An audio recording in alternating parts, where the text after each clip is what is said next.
We'll be taking some of the oldest, steepest, highest, busiest, and most futuristic transit of the past across the entire United States in this episode.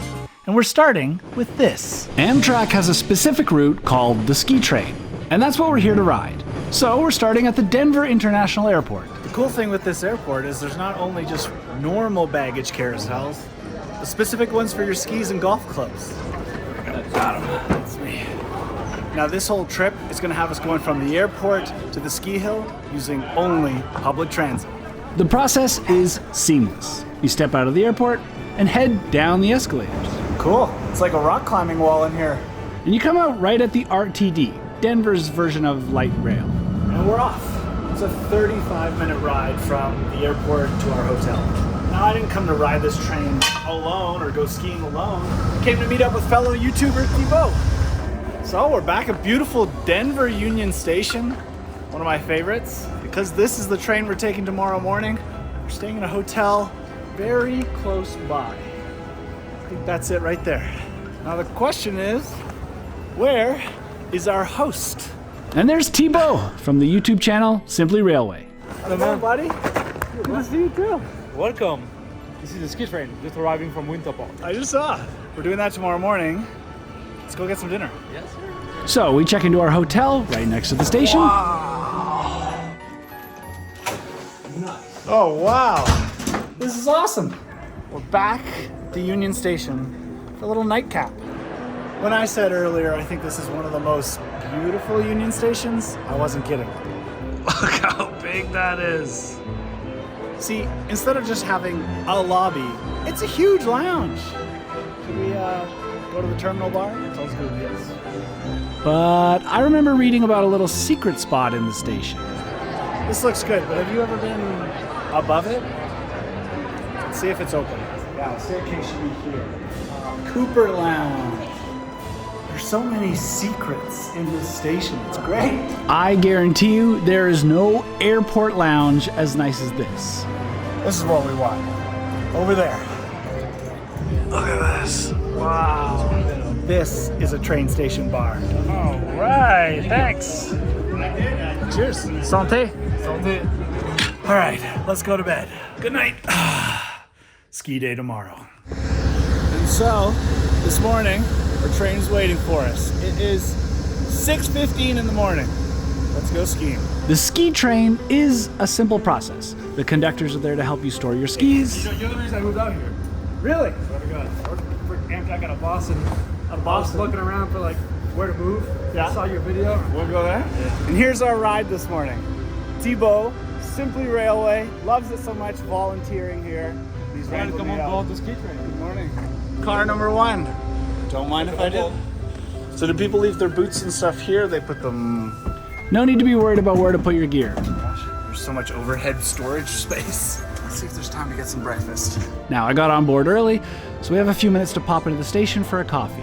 It's a little quieter in here this morning, but the coffee shop is open. Holy.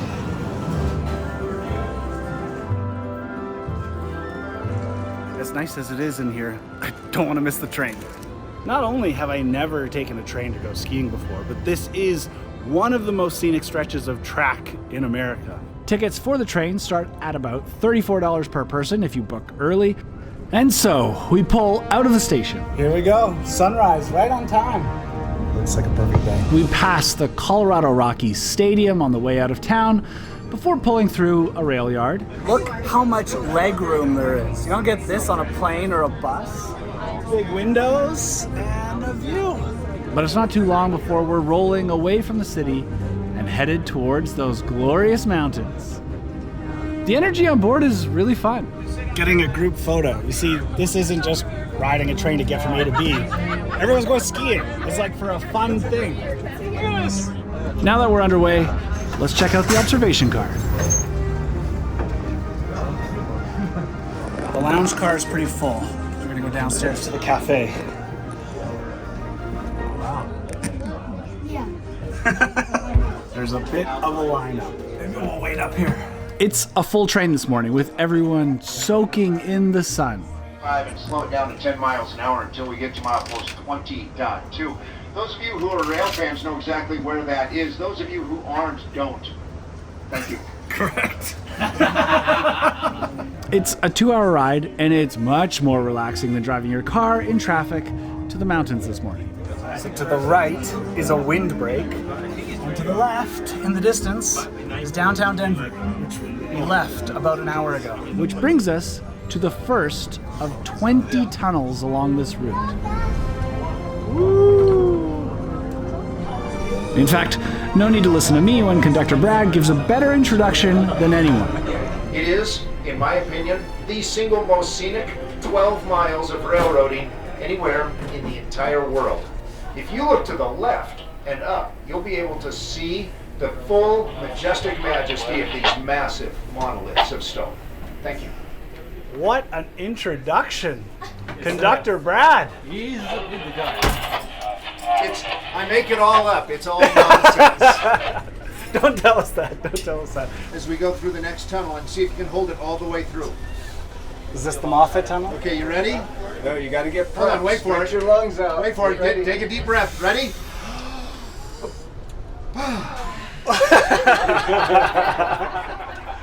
For a moment, the whole car went silent. Now, we can't ride the ski train without ordering something from the cafe, now can we? So what's the most popular beverage? Today, Bloody Mary. Bloody Mary, I'll take one of those, please. I want you to know, I'm doing this because I have to, for you. Not because I want to be having a Bloody Mary in the morning before skiing. You don't feel it when you fall. That's it helps. This is actually something you cannot do. You can't drive and have this on your way to the ski resort. That's the benefit of taking the train. The final minutes of the train are spent in the Moffat Tunnel, where everyone is told to get their ski boots on and prepare for our arrival. And as we pull out of the tunnel, on the left-hand side, welcome to Winter Park, Colorado. And there we are. There's the chairlift right there. The train actually gets you closer than the parking lot if you drove. We have literally come to a stop in front of the chairlift. Let's go ski. Putting your ski boots on is hard enough as it is, let alone doing it on a moving train. But here we go. Perfect. Yeah, have fun out there. Thanks. The station platform is heated so you don't slip, and this falling snow means we should have some pretty good skiing today. Winter Park still seems to be a big park with good lifts and good ski terrain. It still has that small ski resort feel. Go, go, go. We got some fresh snow today. Pow, pow. Pow, pow. That's what we like to hear. We went from choo-choo to pow, pow. So as we pull up, why don't we hit the music and let's start a skiing montage.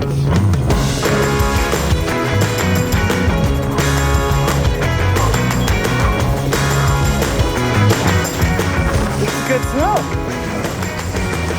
Woo-hoo! Skiing in Colorado has a little bit of everything. Some steep and fast runs, some trees, ski some moguls. These are some moguls. Of course, you're gonna get some wind.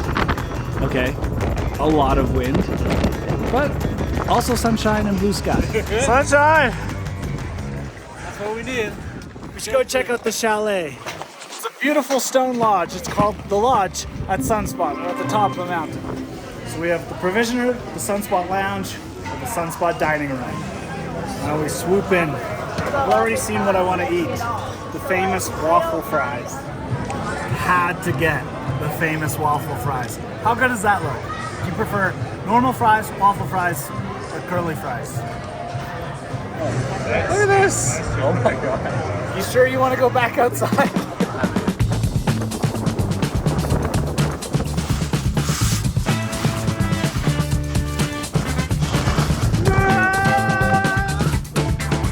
Oh no! Oh yeah! Ski train, baby! Ski train!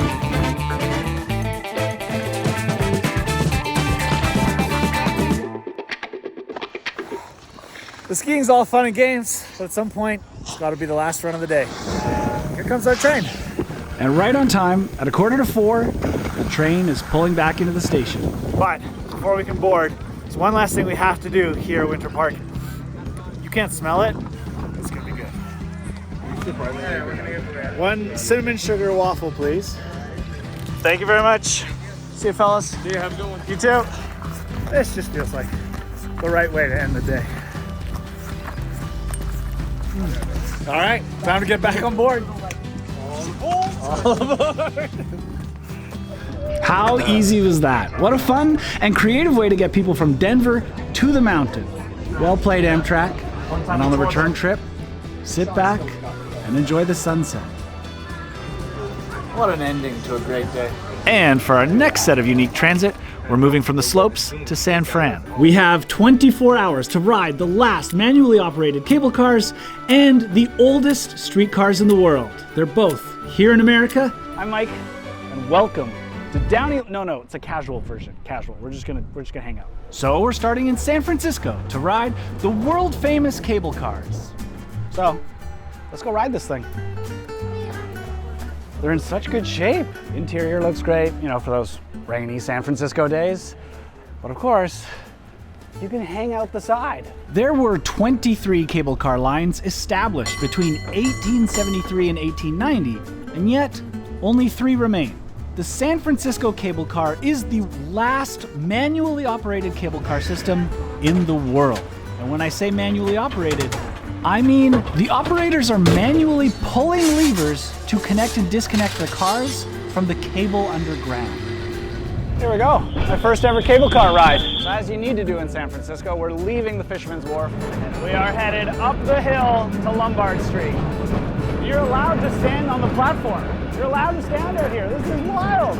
It's like a very slow, scenic roller coaster ride. The only thing electric on them are the batteries on board to power the lights. You can look back and that's Alcatraz. So, how do they work?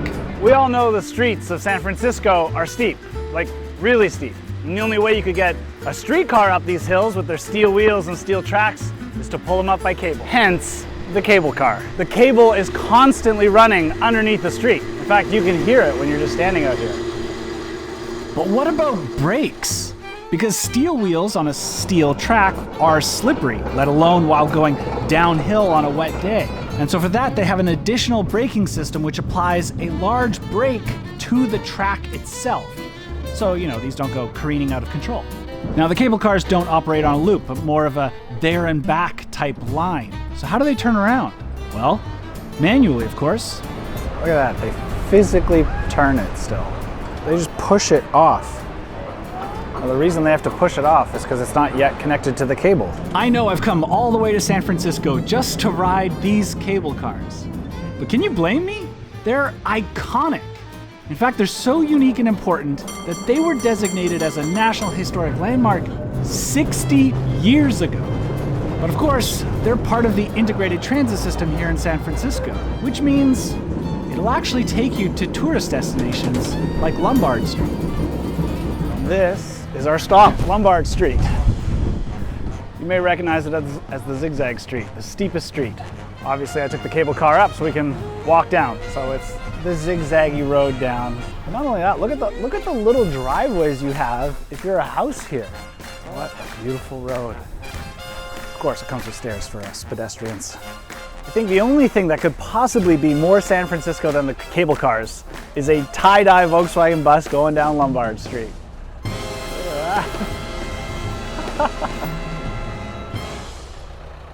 Now, to get a better idea of how the whole system works, let's get off up here. Thank you. You're welcome. Have fun, everyone. The cable cars would be nothing without this building, the powerhouse, and the Cable Car Museum.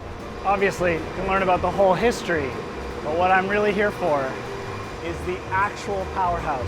These huge engines and winding wheels keep the cables moving, which pull the cable cars along the streets. I mean, think about it for a second. The cables are constantly running under the streets, while the cable car has a mechanism called a grip, which reaches down and grabs onto the cable below the road. I just find it fascinating that we see the actual cables under each of these streets being run from here. They also have a couple examples of some of the oldest cable cars, but I'd rather ride the ones outside. Well, let's head underground to see what it actually looks like. No way. And this is how they direct it around the city. Because that's the question, isn't it? How do you get these cables around corners? It's a whole system of pulleys and wheels down here to guide the cables where they need to go. This is wild infrastructure. Now this is a map that shows how the network of cables and wheels are intertwined and go around corners. But the most important question is, how do they cross each other? So the uphill cable goes over top so they can keep going up, which means the downhill cable car has to disconnect from the cable and use its momentum to roll across the perpendicular tracks and cable. But the cable cars aren't the only piece of historic transit in San Francisco. You see, the San Francisco Municipal Railway also operates the F Market and Wharves Heritage streetcar lines. We missed one, but another's coming. Now this series is just meant to be fun, a casual ride along as we explore some of the most interesting transit that still exists in America. This is not a deep dive or a political debate about what's better, buses, streetcars, etc. Let's just have fun. Despite being heritage streetcars, these beauties run 20 hours a day, 7 days a week. Now that's pretty good service, especially for a historic streetcar. The vehicles are restored 1930s streetcars from San Francisco and some other cities. In fact, the cars are painted in different liveries, representing those different cities. I mean, you have to admit, having streetcars in their historic... He said pictures are $5. You have to admit, having streetcars in their historic liveries is so much nicer in a city than just a fleet of buses. They look great. Plus, they're a pretty efficient way of getting people around a big city, but, you know, that aside. They're kept in fantastic condition, and while they maybe aren't as fun to ride as the cable cars, it's still pretty special that a city maintains and operates them in this condition daily.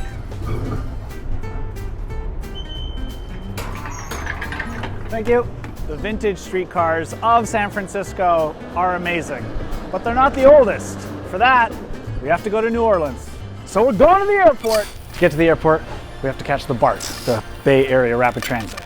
And what I like most about it is it looks like it's straight out of the 80s. Does it not look like some futuristic sci-fi transit? I'm like in an apocalyptic movie right now.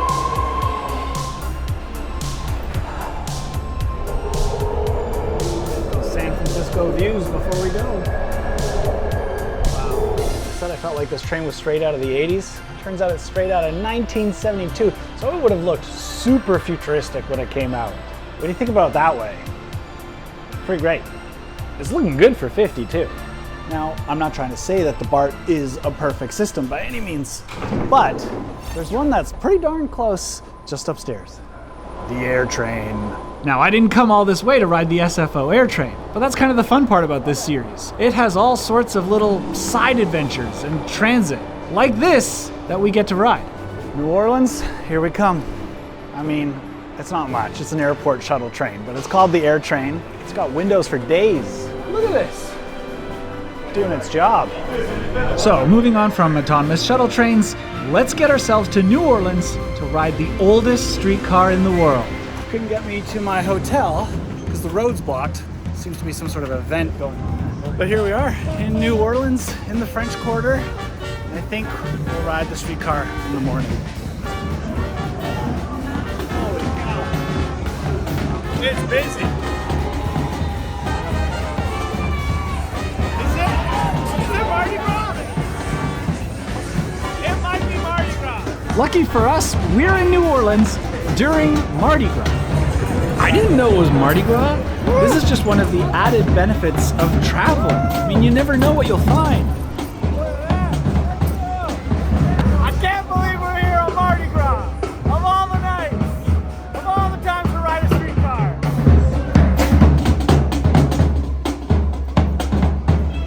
This might be my time to stop filming. I'll see you in the morning for some streetcars. Are you still there? It's the next morning and the street cleaners are out cleaning up the remnants of last night. We're gonna go see the streetcars, but there's one more stop we have to make first. Now, we need a quick breakfast, and in New Orleans, there's one place you have to go to. It's the famous Café du Monde. We're getting beignets. Wow, thank you so much. I know we came to ride the streetcar, and we will, but while traveling, it's important to take it all in. Look at that. Crispy donut. Beignet, baby. And I will be taking in all of these beignets. This city has such a positive energy to it, even at 9 a.m. All right, now it's time for what we came for. I'm now covered in powdered sugar, but we're starting here at French Market. So we're first riding the riverfront streetcar. Look at these beauties. As you can see, these streetcars look a little bit older than what we just rode in San Francisco. However, what you'll be surprised to hear is that these were actually built by the New Orleans Regional Transit Authority in the 1990s as replicas of historic streetcars. Pretty tricky, New Orleans. A day pass, $3. There we go. Honestly, I could not tell the difference, and I would have never guessed that these are actually pretty modern. However, we're not here to see these replica streetcars. Now, this streetcar is nice. In fact, it's beautiful. I think they nailed it with the red and yellow colors as well. But this isn't the one we've come to see. Stop requested. Running since 1835, the St. Charles streetcar line is the oldest continuously operating streetcar line in the world. I'm gonna get it. We're gonna get it. And it's not just a tourist line either. This is the busiest route in the New Orleans Regional Transit Authority, used by local commuters and tourists alike. Thank you. Wow, that's beautiful. The woodwork on this is phenomenal. So this line has been operating since 1835. That's 188 years. Also, interestingly enough, along with the San Francisco cable car system, this is the only other streetcar line listed as a National Historic Landmark. And I know it's Mardi Gras, but it's a full house in here. Everybody wants to ride them. The route is 13 miles long and runs 24 hours a day. All right, what a ride. I mean, how can you not like streetcars? They're fantastic, especially when they run down a greenway like this. You're avoiding traffic. Ah, what a day. The St. Charles line started in 1835 with steam-powered trains and mule-drawn cars. And of course, it is the world's oldest operating streetcar line. This is part 2 of 5 of this very casual transit series. But I'm starting to discover it's not just about the historic streetcars. It's about discovering what else makes the city special along the way. Now, streetcars have been traditionally called trams. Of course, not to be confused with aerial trams. Actually, that gives me an idea. Wait a minute. This isn't an aerial tram. But that is me. I'm Mike, and I've given myself 48 hours to ride the 3 most significant aerial trams in the country. That's 3 trams in 3 cities in just 48 hours. Can it be done? Should it be done? Which somehow brings us here. Welcome to the Palm Springs Aerial Tramway. At an elevation of 2,643 feet at the base of the Coachella Valley. And it's time for us to board the not very creatively named Palm Springs Aerial Tram. And there it is. Able to hold up to 80 passengers at a time, but luckily for us this morning, well, we have significantly fewer riders. And as we pull out of the station, I'm kind of shocked to discover that it's not, in fact, the whole tram that rotates, but just the floor inside the tram. This rotating thing's cool. It rotates slowly and will make 2 full revolutions by the time we reach the top. But it does kind of ensure that all of us passengers get an equal view of the Chino Canyon below us and the Desert Valley floor as we're going to climb almost 5,900 feet in the next 12 and a half minutes.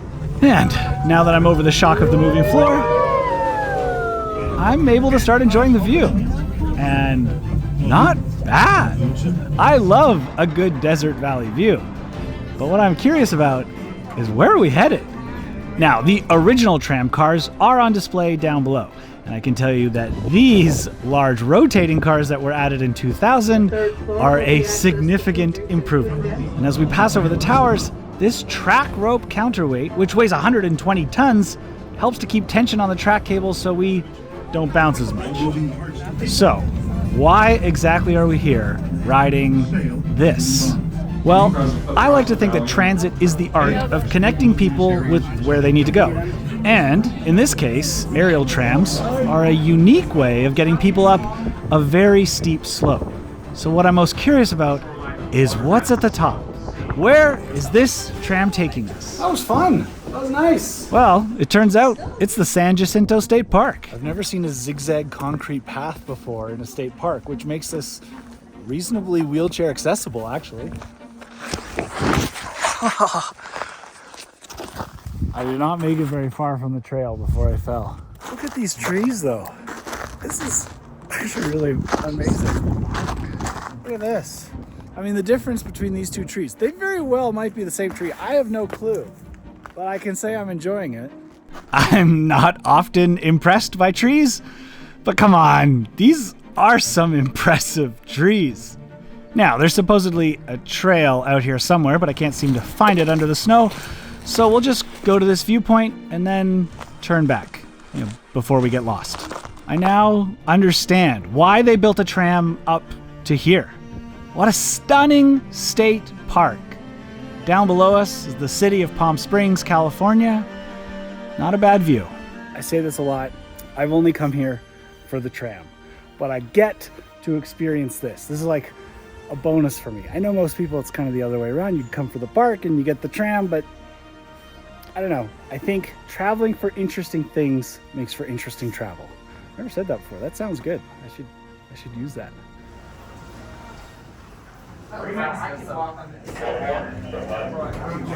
For Mike, that's it. We're off to the airport. Yeah, that's the only reason. And I love that music. Oh, wow. See ya. So I'm already checked in. I only have this backpack for this whole trip. It's busy in here. And as soon as you come out of security, oh my goodness, this is the airport? I imagine things feel nicer and more interesting in Palm Springs just because of the heat and palm trees. This is an airport. It's just an outdoor airport. There are some parts that are covered, but by tent tops to give shade more than anything else. Officially, we need more airports like this. 43 minutes. Flight 1. I think it's currently there. Thank you. Bye, thank you. Bye. Thank you. Here we go. Let's catch our connecting flight. See, this feels like... Oh! I was going to say, this feels like a normal airport. It really, all of a sudden, makes you appreciate what they have at Palm Springs. I think the reason I wanted to keep this video a little bit more casual than my other ones is to show this side of things. Normally, you only get to see the cool, exciting thing, and this time I'm giving a little of the insight, which is really just a lot of travel, just generally long and boring. That's what I gotta do. So you're coming along with me this time. And with that uplifting pep talk, we're on to our final flight to Albuquerque. I've never been to New Mexico before, and a part of me sitting here now is wondering if all of this is worth it, just to go ride another aerial tram. Aren't they all kind of the same? Hotan? Yeah, that's me. Well, I'm Mike. What's going on, buddy? All right, first time here. Why you come here? That's a very good question. I've come to ride your aerial tram. Well, good luck. Good luck. All right, thanks. And with that advice, we're headed to the hotel. It was beautiful to know you, brother. Pleasure to meet you too. Yeah. Well- make sure put the Uber driver is a good guy. The Uber driver's a good guy. You heard it right here. Love you guys. Good night. Great people already. It's good to be here. Just something about it, you know? And we are going straight to sleep.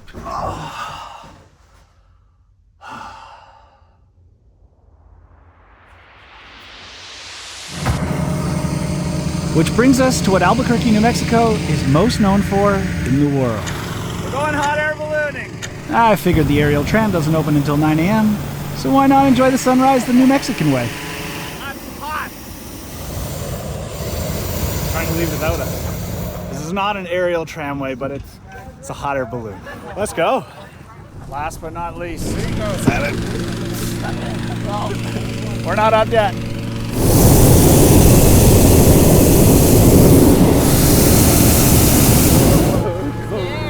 And that's it! We're on our own now! Wow. Good morning, Albuquerque. As soon as you get up, it's calm and so smooth. Now this is probably where we're going to put on some gentle music and let me deliver some sort of powerful and sentimental speech.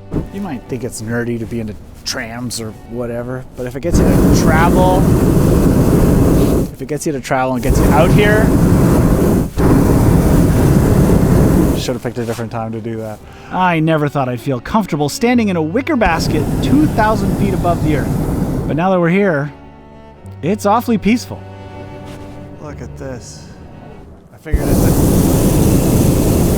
except for that constant blasting. But what an experience. If you haven't tried hot air ballooning, I absolutely recommend it. I think after this, we're headed to the top of that mountain out there. This is spectacular. Well, floating is one thing. Landing is another. So the trucks to pick us up are parked just down there in the gravel pit. And we're gonna see if we can make it there. All right, starting to come down. Hi, puppy. Time to get into our landing positions. Are they coming to catch us?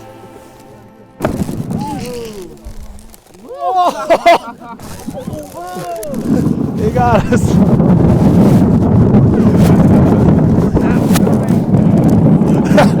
Make it stop. Yeah. That was great. Well, I say we go ride an aerial tram to the top of a mountain. What do you think? Now this is the Sandia Peak aerial tramway. It is the longest aerial tramway in America. It's also the highest elevation tramway. So let's give it a spin. Now, in doing research for this video, I learned that this tram type is known as a double reversible jig-back aerial tramway, which is just a fun way of saying that when one is ascending, the other is descending. Now, we're not ascending quite as far as the Palm Springs tram, as we're only ascending another 3,800 feet or so, but we will end up at a higher elevation. Oh, see this second tower here? As we cross it right now, it means we have just entered the third longest clear tramway span in the world. That's a length of 7,720 feet without a tower. What a beautiful ride. Thank you. I like that you step out and you're just outside. I mean, I don't know what I expected. Sometimes it's a big building. This is just a little red wooden platform. We were told that at the top here, you have a view of 11,000 square miles of view, which equates to 10% of the state of New Mexico. So I have to ask it, why was this tram built? Well, it was to bring skiers up to the ski slope. Unfortunately, it doesn't get enough snow these days to open for skiers. There are 4 chairlifts up here. They're not running this season. Are you gonna hike to the bottom?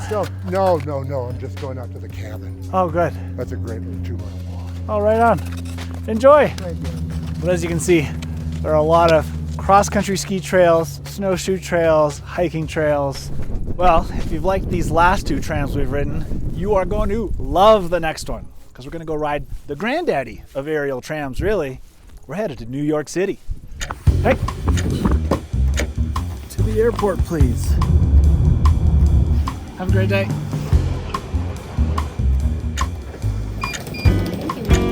Another day, another flight.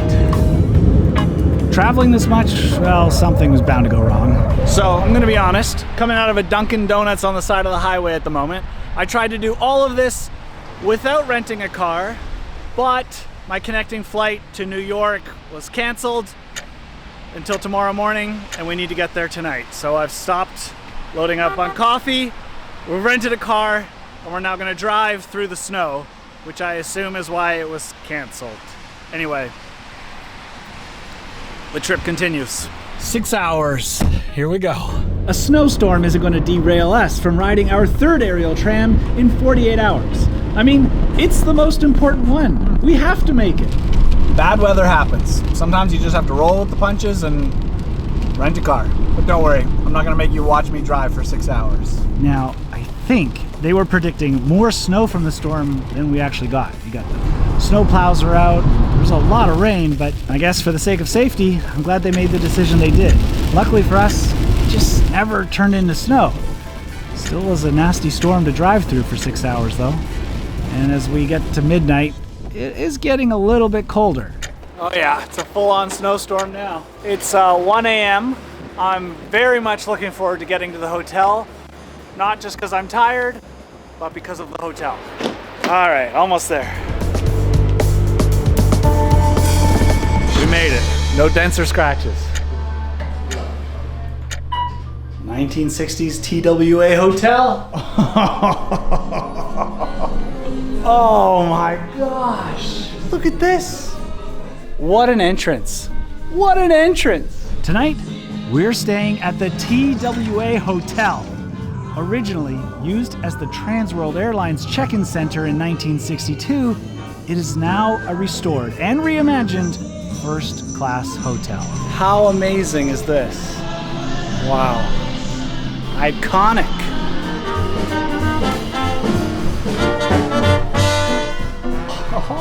Fifth floor. It's beautiful. It's bright. It's classy. But I think the word I'm looking for is, it's classic. Wow. Look at the bar. Oh, even the soap in the soap dish. It's so clean. Even the garbage can has got red inside. TWA shampoo. That was an exhausting day, and we have a jam-packed one tomorrow. So, I'm off to Dreamland. I can't wait. Let's just get to New York City now. And so, we're gonna ride the granddaddy of them all, the Roosevelt Island Tramway. Traffic might be one of the reasons for the tramway, but water is the main reason. New York City. I feel like I'm in a Casey Neistat vlog. All right, let's go ride it. Looks good. All right.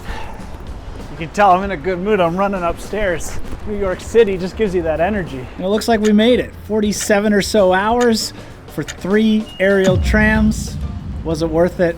I'll leave that up to you in the comments, but here we go. This is huge.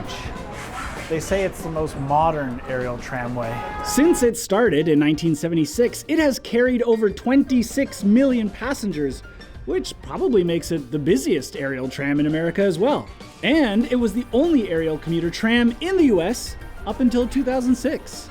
Like I said earlier, aerial trams are a unique way to get people to where they need to go. Do I enjoy the fact that it's more fun and has better views than a bus? Absolutely. I mean, these aerial trams don't get any glory. They just do their job, taking people back and forth. So I hope this little ride-along video has given you a new appreciation for the largest rotating aerial tram in the world, the longest and highest aerial tram in America, and of course, right here, the oldest commuter aerial tram in America. Which is in New York City, which means we have to ride the New York City Subway.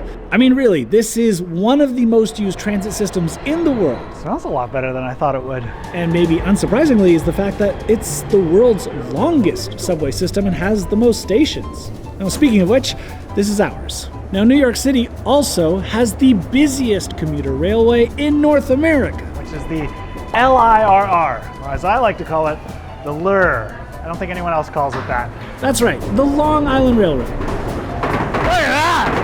Okay, that's fun. But these trains aren't that interesting, so we're gonna keep going, and next is the Air Train, which I'll admit is a very cool name, but isn't all that special in itself, other than the fact that it's getting us to JFK, where we're jumping onto a plane and flying to the beautiful Pittsburgh. We must be in Pittsburgh. Yes, I rented a car and we're off to ride our first funicular. Oh my gosh. This is blood? At the light, take a slight left. I mean, that's blood, right? Trains don't usually do well on hills, but this one we're gonna see is built for hills. Oh, it's getting hilly. We're going down a hill. That's a good sign. We've come all this way to ride this. The Monongahela.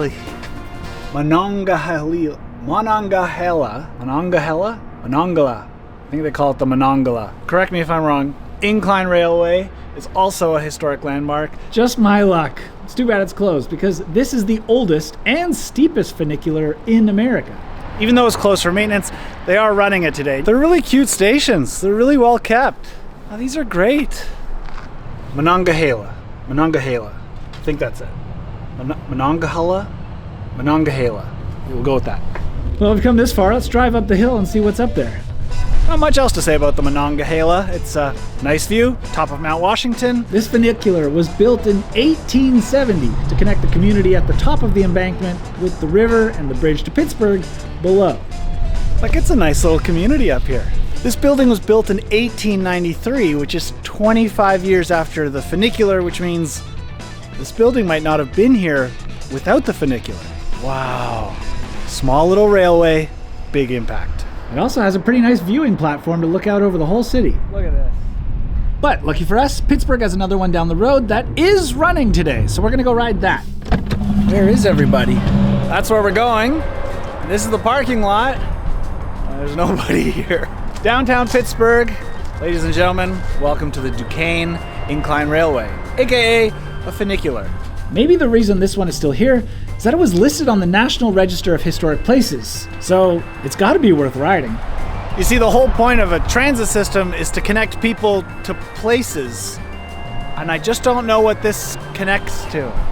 That's okay, let's go ride it anyways. That's nice. Incline railways are interesting because they're kind of like a railway because they're on tracks, but they're also kind of like an elevator. Last trip, 12:40 a.m. This thing runs late. $5. It goes right in there. You still use it. Look at that. Cool. This is beautiful. What year was this built? 1877? April 12th is its birthday. That's exciting. Look at this. Historic landmark. 1877. All right, let's give it a go. Wow, the details. This lovely little funicular will take us 400 feet up along a 30-degree angle at just over 4 miles per hour. How cute is this? How cute is this? All right, well, I guess it's just us. There's not much to it. Wow. Oh, it's beautiful. Oh, it's electric. All right, that's the bell. Here we go. Wow. And maybe one of the most unusual things about it is that it uses a wider than normal track gauge, which is only used in Finland, Russia, and Mongolia.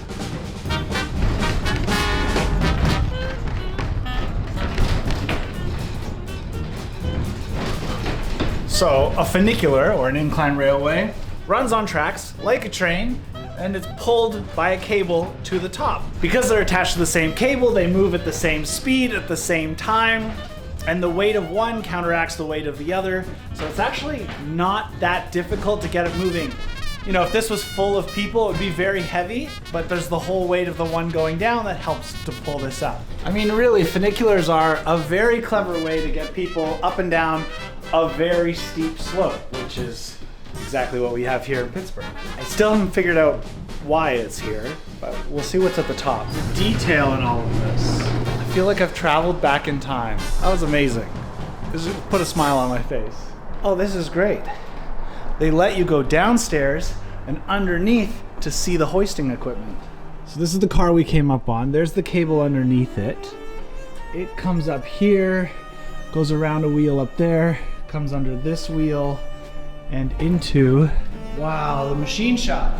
Look at the size of that. I'm blown away. This is a living, breathing museum here as well, not just a little elevator ride to the top of a mountain. Realistically, top of a big hill. It's not a mountain. This is much more impressive than I expected. So the Duquesne Incline was closed in 1962, but David Miller here, one of the neighbors who lived at the top, got all the neighbors together and they built the rehabilitation group, which took over and have continued operating it since 1963. That's pretty neat. The Duquesne Incline would not be here today without the residents of Duquesne Heights saving it, and now running it as a nonprofit to preserve the Incline Railway for us to ride. So at the top of the hill is a community. Apartment buildings, homes. It has a great view of Pittsburgh from the top. I can see the appeal of living up here. So while Pittsburgh has the oldest incline railway, let's head to Los Angeles to ride the shortest railway in America. All right, back to the airport we go. So cue up the montage music to skip us ahead by a few hours.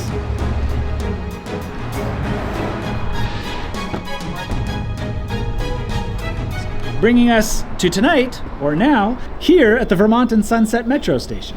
This station is inspired by 1950s science fiction. Wait, LA has a metro? Yeah, I didn't know that either. This station, being the closest to the famous Griffiths Observatory, is designed with space in mind. It has design elements of celestial orbits on the floor, and overhead a star chart mapping the Earth's placement in the universe. Details are to be found all over the station. It's maybe not the most beautiful station, with most metro stations looking kind of all the same. it's nice to have a few of them that stand out, just for being a little bit unique. And the elevator shaft is domed to mimic the observatory itself. Now let's move on from one star-themed station to another slightly different star-themed station. And so here we are at the corner of Hollywood and Vine, walking amongst the stars on the famous Walk of Fame. This is the Hollywood and Vine station, which has the most detail and decorations of any station in the entire metro system. The pillars are designed to look like palm trees, obviously. In the center of the station are 2 movie projectors, donated by Paramount Pictures, and a nod to the yellow brick road in the halls. And the whole ceiling is covered in 35mm reels. Honestly, noticing these little details helps to kind of pass some of the time while waiting for your next train. Look at that. It was even called America's best transportation system at some point. And lucky for us that Pershing Square is the station that we're actually here to get out at. We're going around the corner to the Angel's Flight. And this metro ride is taking us to our final stop. It should just be on the left. Now this is a funicular, similar to the other 2 incline railways we saw earlier, but it's slightly different. There are 3 rails, whereas the Pittsburgh funiculars had 4 rails, or 2 fully separated tracks. This means that this track splits in the middle. You can see as the cars come together, they do actually pass here before they come back together. So this is the Angel's Flight, also possibly technically America's shortest railway. Yes, it's another funicular, but it is technically part of the metro system here in LA. So it's one of the Pershing Square connections where we just walked from. All right, let's take it. There's no one here. Wow, look at this woodwork again. Beautiful. So as far as I can tell, we just walk on and we pay at the top. And the whole thing is slightly stepped. And you can sit outside on the front deck. 2 cars, just like the last ones, one coming down as one goes up, and it has a passing point in the middle. And we're off. Now they say that it runs every 2 minutes because it takes a minute to get to the top and then another minute to unload and reload people. Here's our passing point.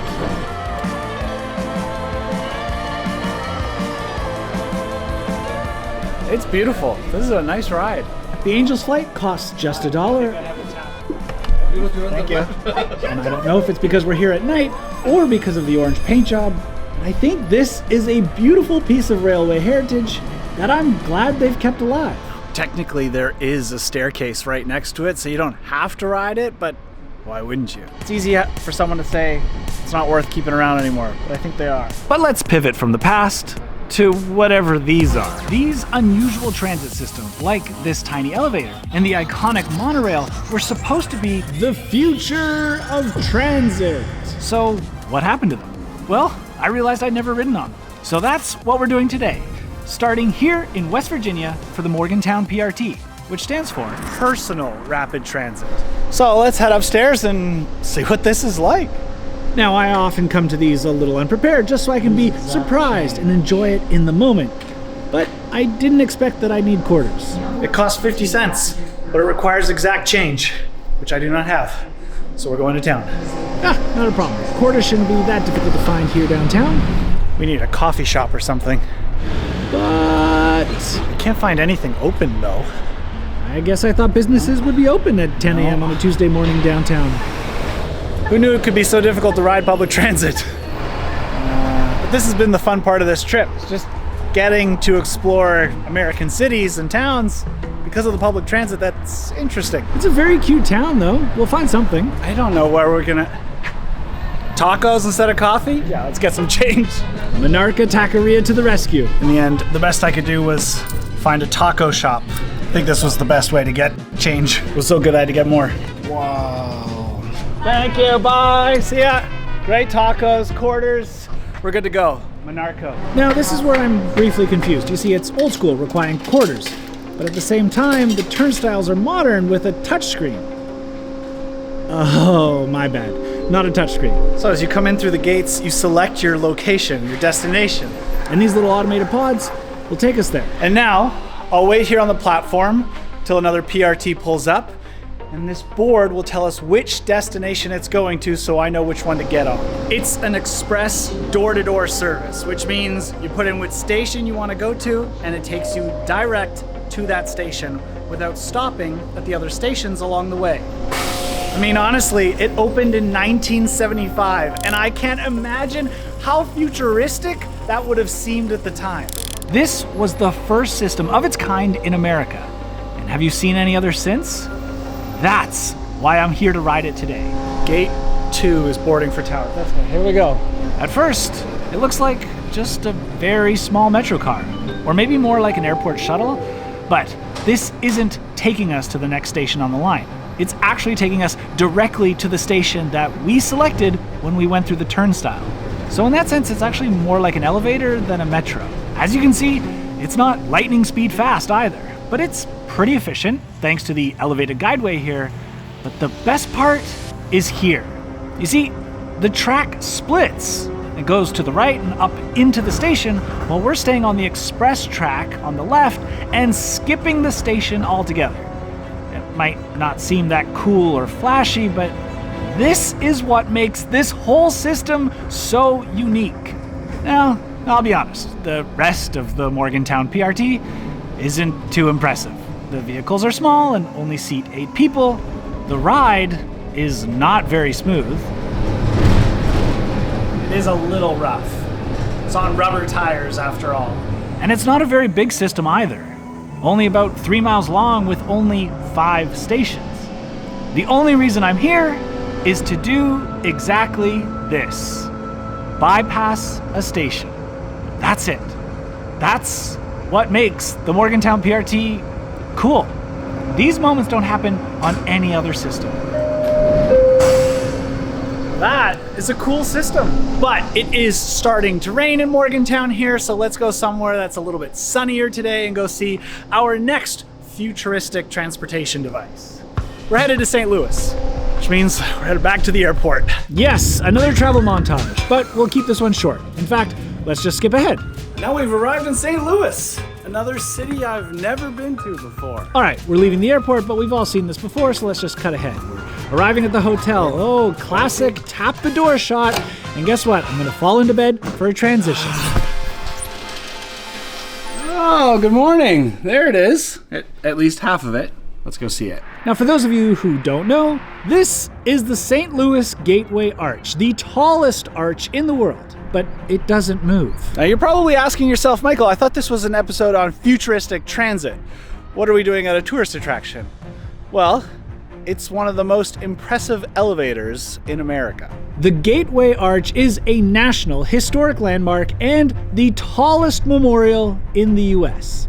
The building itself was a feat of engineering and stands as a memorial to American culture and civilization.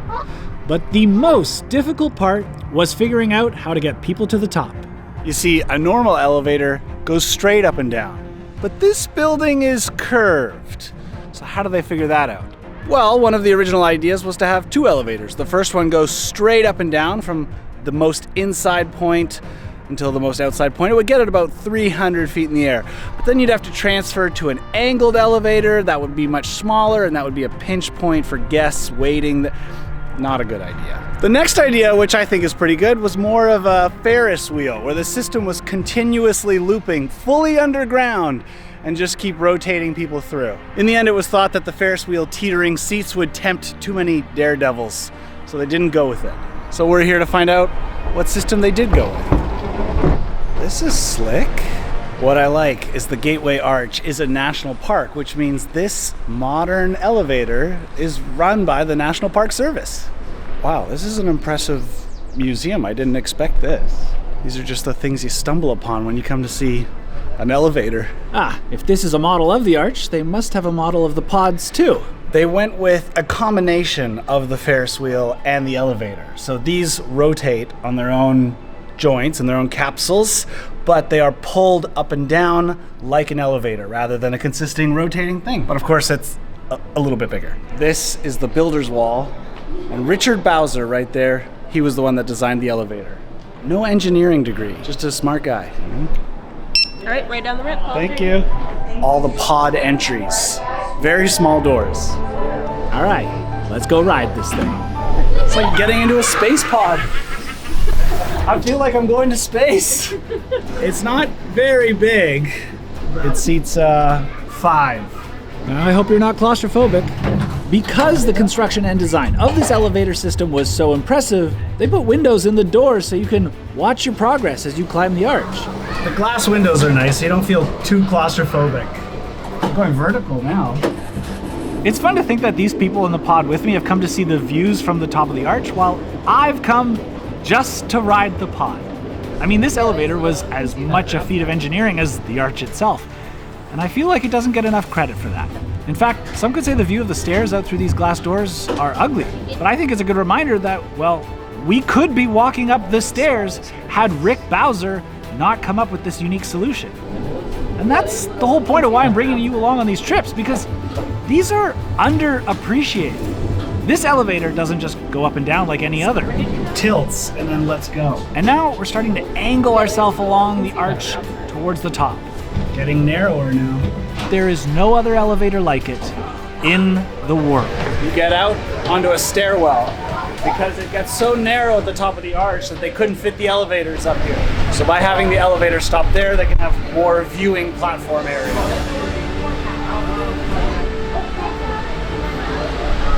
The views up top here really are worth it. I mean, I know we're in a giant arch, but the small windows kind of make it feel like we're looking out of a spacecraft or something. This is a good episode. If you're still here with me, that must mean you're waiting for the iconic monorail. All right, let's go to our next city. Off to the airport we go.